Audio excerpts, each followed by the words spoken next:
Such as giving you a preview, which is about changing times. Perspective in our terms means representing three-dimensional objects on a two-dimensional surface to give the right impression of what our eyes see. I am an amateur artist. I don't know how many people actually know that. So it's one of the things you get taught at first, like perspective. So how do you draw things on paper? With perspective, those sitting close to me appear larger on paper, and those sitting far away from me appear small on paper. It's the way God has created our eyes to see. It's the way He's made us visualize things. With perspective, I can clearly describe the person sitting close to me because I can see them properly, just as I said. However, the further the person steps away from me, the harder it is for me to actually make them out until they disappear completely from my view. Who am I talking about? Art. Our opinion and beliefs about God is based on the principle of perspective. The closer we are to God, the clearer He is to us. The more we understand His nature and the more we understand His truth. However, the farther away we move from Him, the harder it is to understand Him, the harder it is to see Him and to understand His nature. And this is the problem with the world today. I'll give a biblical account to explain this a little bit further. Exodus is my second favorite book after Daniel. And we're familiar with the Exodus story. The children of Israel were in bondage for 400 odd years. And God basically led them out of Egypt. In Exodus 19, God explained that He sought for His people to understand who He was, to realize their heritage as His chosen people, or holy nation, according to the promises He had made to their forefather Abraham. Exodus 20 is actually the first account we have in the Bible of God speaking directly to the children of Israel. So He was trying to express to them who He was, and He was trying to teach them who they were to Him, and who they were supposed to be to the people around them. They were supposed to be peculiar, and they were supposed to be holy. And then we know that He gave them what we call today as the Ten Commandments, which was in a way an expression of His love. Because we know the Ten Commandments are divided into two, love for God and love for fellow human beings. So the commandments He gave them were an expression of His love, not a burden for them. However, in verse 18, it will tell us that after they saw the thundering and lightning of God's majesty and power, they became afraid and asked Moses to be a mediator between them and God. Moses in verse 20 told them, "Oh, don't be afraid. This is God, the person who brought you out of Egypt. And He's trying to have that close relationship with you." But they still pulled back and stood afar off. And Moses basically had to speak to God in their favor. And we might be thinking, well, if we were in their shoes, we'd probably think the same thing, because God is powerful, God is all-inspiring, and standing in His presence may bring fear to our hearts, just the majesty of it alone. In chapter 24, God invites Moses to meet with Him, so that He will give them tablets of stones, which God Himself wrote on, and He wrote His laws for them. So God wanted to personalize His message to His people. He didn't ask Moses to write it at this point. God says, "Come to me and I will give you what I have written for them." So it was for them to understand and realize and recognize the handwriting of God. In Exodus 25 verse 8, God told Moses to tell the children of Israel that they should build Him a sanctuary that He may dwell among them. Again, God gave them His invitation that He wants to live with them, to have a closer relationship with them. Did they accept this invitation though? Well, Exodus 32 verse 1 tells us, "And when the people saw that Moses delayed to come down out of the mount, they gathered themselves together unto Aaron and said unto him, Up, make us gods which go before us, for this Moses, the man that brought us out of the land of Egypt, we know not what is become of him." Moses was only gone 40 days and 40 nights. So immediately we have their answer to God's invitation. God clearly says in Exodus 20 verse 1, "I am the Lord thy God who brought you out of the land of Egypt." What the Israelites saying here, Moses, the man who brought us out of the land of Egypt. And not only that, they of course went ahead and broke the very first commandments that God gave them. "Have no other God before me, make no graven images." And it makes you wonder if they were actually listening to God at all when He was speaking to them. And it makes you wonder what was in their hearts when their mouths were saying, "All that the Lord said we will do." What happened here is this: the children of Israel had no understanding of God at all. Their hearts were so far away from Him that with the disappearance of their leader Moses, their hearts wandered after other gods that they used to worship in captivity. Many people today worship God with their lips, but their character and actions expose the foreign gods they worship in their hearts. So I'll bring this down to today's society. And I don't know how many people are very familiar with camping. I'm not. I'm a city person.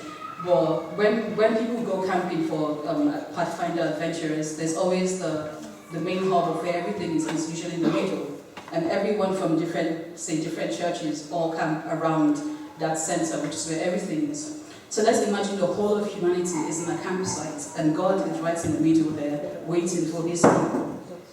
And then we have several camps split up across the whole place. So I call this one Camp 1. So Camp 1 basically consists of people who have separated themselves so far away from God. They basically place their camp on the outskirts of the campsite, so they basically have no view of God from where they've pitched the tents. So because they've stopped seeing him entirely, they've managed to convince themselves that there is no God and he doesn't exist. There's Camp 2. In this camp resides people who say there is a God, but he is unconcerned about our affairs and we are on our own here. So they admit that there is a God, and they may have known him before, but for whatever reason, they believe in themselves that God doesn't care about what they do. He doesn't care about the people who he has put on this planet, and so the earth is basically left to run on its own. And we might be thinking, but these aren't Christians. Yes, a lot of Christians today have very warped view of who God is. In Camp 3, we have people who believe there is a God, but believe that God is such a vengeful being who is ready to destroy them if they make one single mistake. And so their worship and fear of God, their worship and love of God is translated into fear. And their keeping of the commandments becomes legalistic, it becomes a checklist, saying, oh, have I done this today? Check. I've loved my neighbor today? Check. I've prayed today? Check. So it stops being a relationship and starts being a law and order kind of thing. Like, oh, if I don't do this, I'm going to get punished. 1 John verse 18 will tell us that there is no fear in love. The perfect love casts out fear, because fear hath torment, and he that fears is not made perfect in love. Who then is being worshipped when we worship in fear? Because it is definitely not God, and if there is only one being who wants to strike fear in people's hearts, and it is the devil. There is another camp, Camp 4, and this camp houses people who have put a human barrier between themselves and God. And many churches have fallen into this trap today.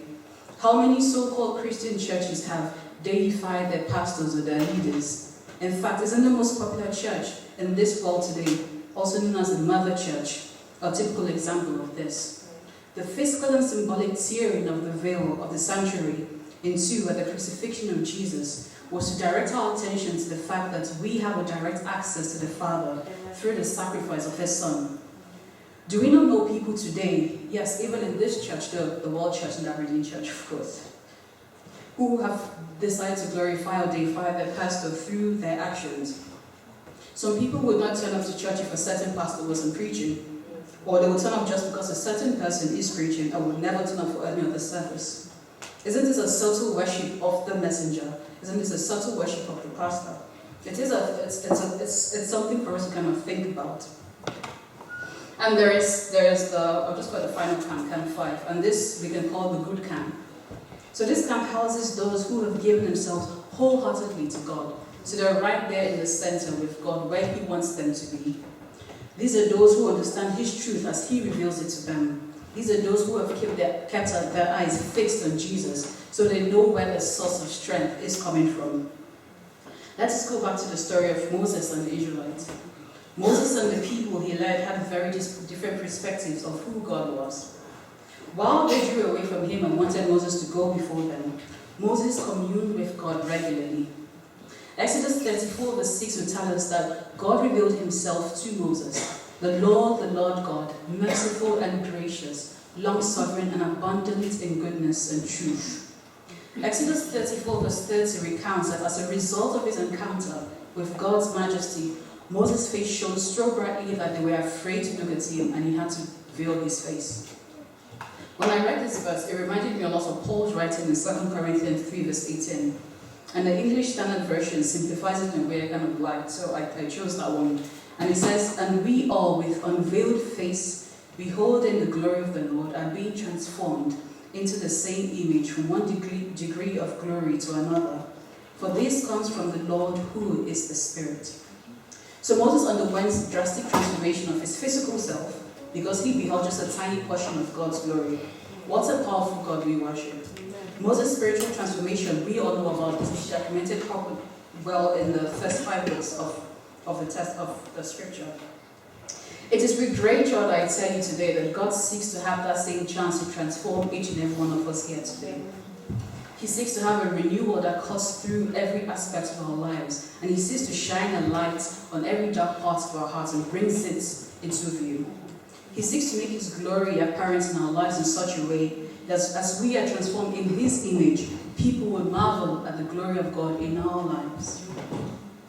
The question for us to ponder on today is this: where are we with God right now? In what camps have we put our sleeping bags and tents in? There is only one Lord and one Spirit, because God is one. There are no duplicates and no triplicates. Therefore, there's only one camp where the Spirit of God resides. And if there's only one camp where God is, that means all other camps are false camps and worship false gods. Do we have a clear perspective of God, or are we afar off? Are we standing back, trying to look at him through a dark veil? Are we enjoying a loving and saving relationship with God? Or is God just a once-a-week affair? Or even worse, is he like a bank transfer where we put our prayers in and take our blessings out? And when we don't get the answers we want, we basically just give up and say, oh, he doesn't exist, or he doesn't answer my prayers. And then we start doubting his powers. It is time for us to consider changing camps. God wants to reveal himself to us. He yearns for us to have a close relationship with him. So he's standing there waiting for us. And it's up to us to decide whether we want to move forward and grasp his hand or step back away from his embrace. Our scripture reading today, James 4 verse 8, explains this clearly. It says, draw near to God and he will draw near to you. Cleanse your hands and purify your hearts. So this scripture here explains the fact that our drawing close to God is to be a physical and spiritual process. Because it says cleanse your hands, which is the physical, which we can see. And it says purify your heart, which is the spiritual aspect of it. So what is the physical barrier that keeps us away from God? What is the physical barriers we have put in place of God in our lives that makes it hard for us to see who God truly is? I think it's something for us to think about, and when we realize those things, and when the Holy Spirit ministers unto us and convicts us of those physical things which we've put ahead of God, or which we've put in between ourselves and God, let us remove those physical things. And then we come to the spiritual aspect, the purifying of the heart. How do we purify the heart? Through prayer and through earnest searching of the Word. Paul in Romans will tell us that the renewal, he talks about the renewal of the heart. Isaiah 55, 6 and 7 would say, seek the Lord while he may be found. Call upon him while he is near.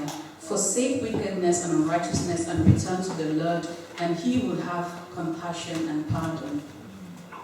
King David the psalmist recounted to God in Psalm 65 verse 4, how blessed is the one whom you house and bring near to you, to dwell in your courts. We will be satisfied with the goodness of your house, your holy temple.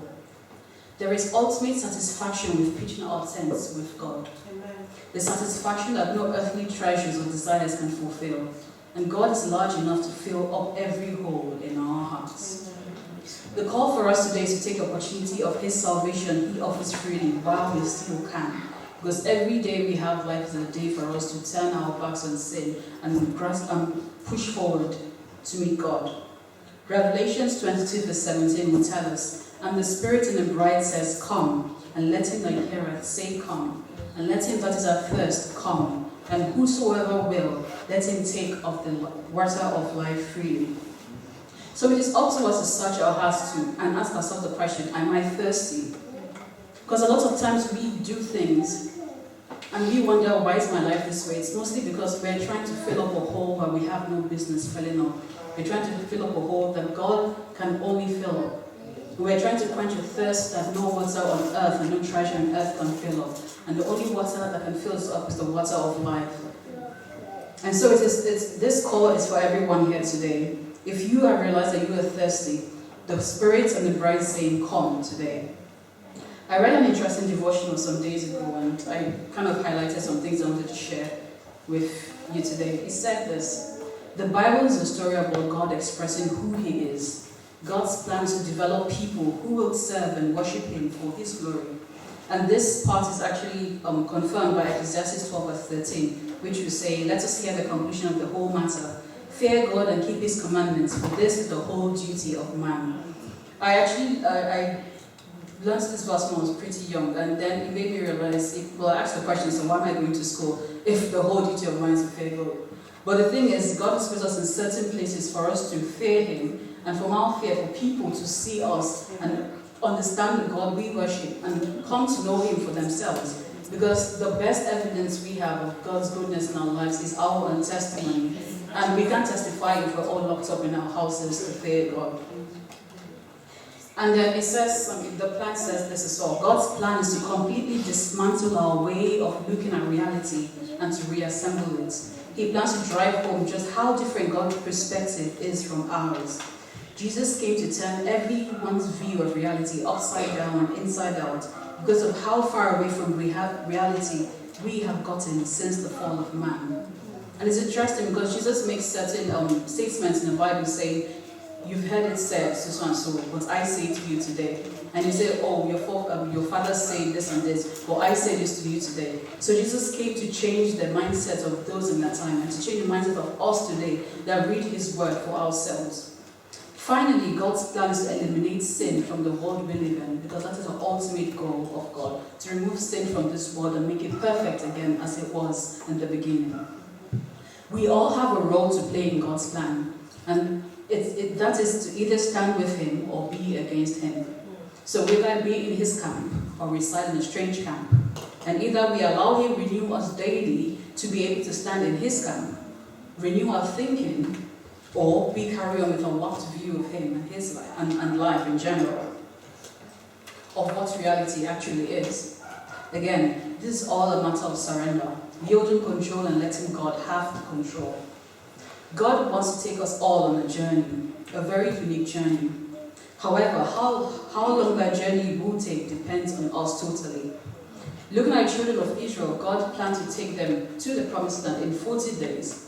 But because of their constant disobedience and doubting and fear and questioning, it took them 40 years to get there. Would the same be for us today? Are we going to delay God's journey that He wants to take us in our lives today?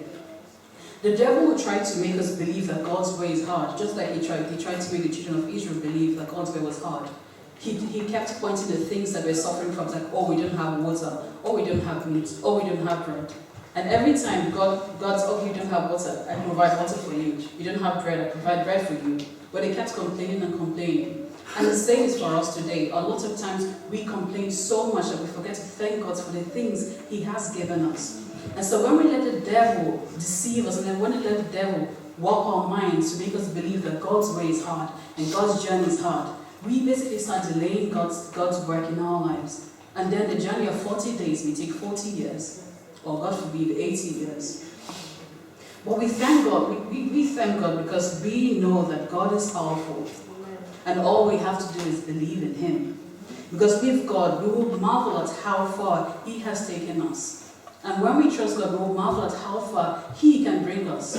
I mean, everyone has had a different experience of who God was, but I'm sure there's something we have in common is the fact that where we were before, say 10 years ago, is not where we are now. Not only physically, but in character as well. And if you do not have that experience, then maybe it's time for you to reconsider. Because it means that God may not be working in your life as He wants to. And it may mean that God's glory is not shining in your life as He wants His glory to shine. All we have to do is trust God. And when we trust, all we have to do is surrender and yield to His Spirit to allow Him lead us in His direction. Speaking of journeys, I'll just talk about my journey to Aberdeen and in Aberdeen and away from Aberdeen. I actually picked, I think I told some people this, but I picked Aberdeen I basically just picked out of the blues because it was the farthest away from home.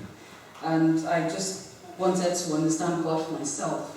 Because growing up, I grew up in a Christian home, and every Saturday we went to church. We went to church every Sabbath. But I started thinking to myself, do I go to church just because my mom says we have to go to church? Or do I go to church because I want to go to church? And so I didn't actually tell anyone this, but in my head I thought moving away from home will make me see my true self, because if I'm able to go to church every Saturday, even when I'm not away from home, then I know it is something I want to do. And if I don't want to come to church, then it's something I don't want to do. So that was my thought when I basically just picked Aberdeen. But it's funny how I thought I was picking out the blues, but God had a plan for me. So God had chosen Aberdeen for me. Why I thought I was choosing Aberdeen for myself. When I came to Aberdeen, I didn't come to church for the first 2 weeks because I actually didn't know where to worship. And every day every Sabbath my mom calls me, oh, so what did you do today? I was like, I stayed at home. And after 2 weeks, she's like, oh, I actually remember, she actually went to an Adventist church in Brixton. She's like, oh, I should check if there's one in Aberdeen and see if I can go there and see what the service is like. So in my head, I was thinking, I'll just go one Sabbath and just tell her I didn't like it and just stay at home every Sabbath. But I came the first Sabbath, came the second Sabbath, and I'm here today. And it's been a miracle, the things God has used the people of this church, and the things He's used everyone in different ways to do in my life, because as Elder Sartre said, I am a living testimony of what God can do for you if you let Him yield. Because I've been through very interesting situations where I had to learn to let go of my control, because I'm a very controlling person. I'm a little bit of a control freak, but I was a control freak. So everything I wanted it done in a certain way, and I will make plans, and I'll make plans on top of the plans, and I'll make plans to back up the plans I made. So I was like a plan maniac. But God basically dismantled every plan I had, because it wasn't my plan to actually study pharmacy or do anything. But I found myself applying for pharmacy. It wasn't my plan to be here. Specifically, I had no idea where Scotland was on the map until I had to come to Aberdeen the week before. And I started checking, oh, where is Scotland on the map actually? Where am I going to? So I had no idea about Aberdeen. I thought Aberdeen was like a place of sheep. And I basically brought my blankets and pillows because I thought I would find no place to buy anything. And I come and I saw boots and I got off of the train and I'm like, oh, there's a boots here. So I was really surprised. So Aberdeen has been a lot of surprises for me, physically and spiritually, because a lot of things I thought I could not overcome, I found myself being able to overcome it, not by my power, not by my might, but God's leading and God's guidance has been like powerful in my life. And I stand here to testify that when you shift your camp and move to the right camp and let God lead you, He will never let you down. So at this point, I will invite Renee, Edson, and Delby to help me sing a song. I would rather sing than preach. Well, so we'll sing a little song, and it says, "Where no one stands alone." And this song basically is a testimony to what God has done in my life personally, and in a lot of people's lives here today.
Once I stood in the night with my head bowed low in the darkness as black as could be,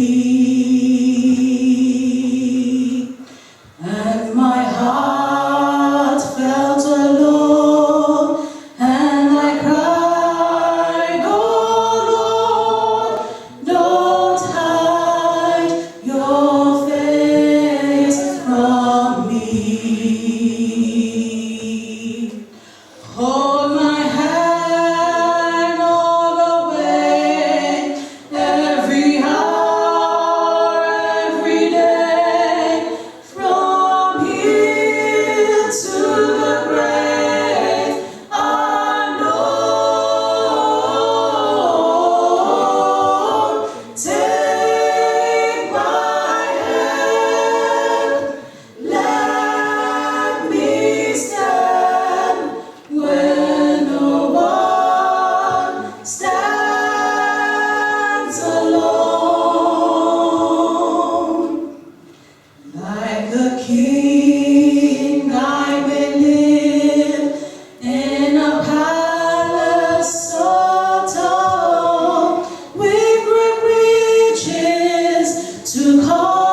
Take my hand, let me stand when no one stands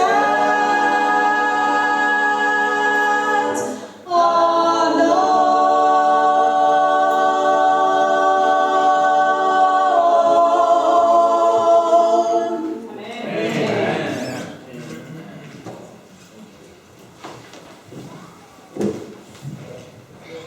Thank you very much, Dixon and Delby. That song meant a lot to me. I actually asked Delby to send me some songs we wanted to do because I wanted to sing with them one last time. And so she sent me a long list of songs, and when I clicked that song, I'm like, yeah, this is the one. Because the message in the song resounds to me. Because a lot of times we think we are alone, and it's because we've taken our eyes off the prize, we've taken our eyes off Jesus. But when we fix our eyes on Him, we will realize that we are never alone. Even in the darkest hours of our lives, we are never alone. So I would end my sermon here by once again saying thank you. And I believe that God is in Aberdeen Seventh Adventist Church. Because God has answered a lot of prayers, not just mine, but a lot of prayers I've seen here and are answered every single time. And so I believe God is here. And it is my wish that everyone remains steadfast and stays focused on God, because He will never let us down. And I pray that this will be our prayer for today and for the rest of our lives. In Jesus' mighty name, amen. Amen.